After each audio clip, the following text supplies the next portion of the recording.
part of this show, another component that I want to put forth is I want to teach you things. And so that was a VHS movie, but earlier I showed you Mary Steps Out. Mary Steps Out was shot on 16 millimeter, and that was shot on a Aeroflex S wild motor camera.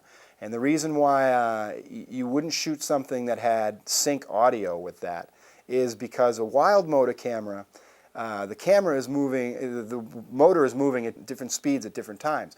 So if you were to shoot audio with that, you would lose the sync because the frame rate of the picture would be changing, okay, and it wouldn't have synchronicity. Now, a camera that has crystal sync, okay, is a camera that has a crystal inside of it, and the crystal just makes it operate at 60 hertz. And all audio devices, any device that you use, operates at 60 hertz, so it's a reference signal in order to keep the motor at the right speed. And a camera that actually does that is this one right here, and that is my 16 millimeter camera. This here is called the Cinema Products 16, a CP16, and this right here is what's called a parallax view version of this camera, and the parallax viewfinder means that when you're looking through the viewfinder, you're looking down and in through the lens. You're not looking through the film plane, okay? And a lot of you might be familiar with still photography, and a reflex camera is the same thing. You know, there used to be, in the 70s, there was parallax cameras and reflex cameras. Nowadays, it's all reflex. That's what the R in SLR is.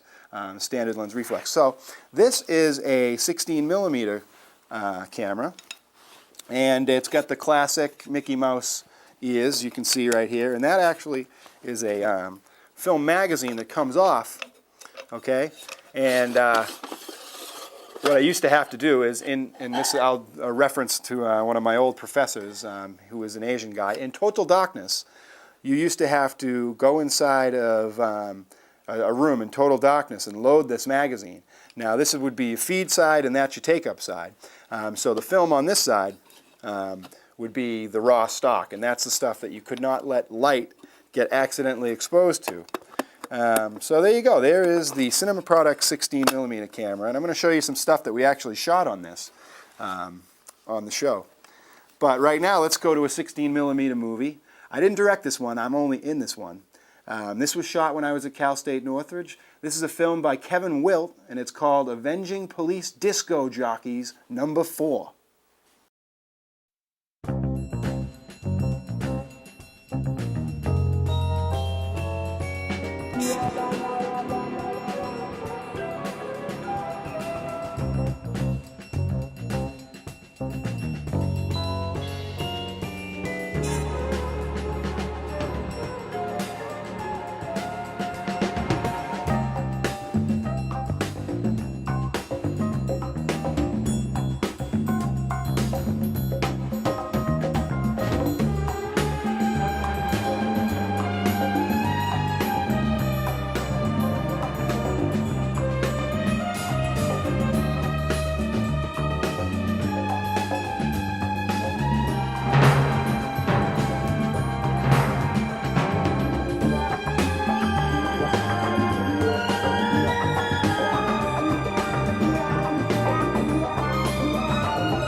All right, so there you go. There's an example of a movie that was shot in the 90s to look like it was shot in the 70s, because 16 millimeter looks like 70s, like it was made in the 70s. Everything you look at on 16 millimeter, when it's shot at the college level at least, looks like that. And Kevin's a great guy. Him and I were fast friends, right? When I got to California, him and I became friends, and he asked me, hey, you got to be in my first project. And I was Detective Santana, the undercover cop, narcotics agent there.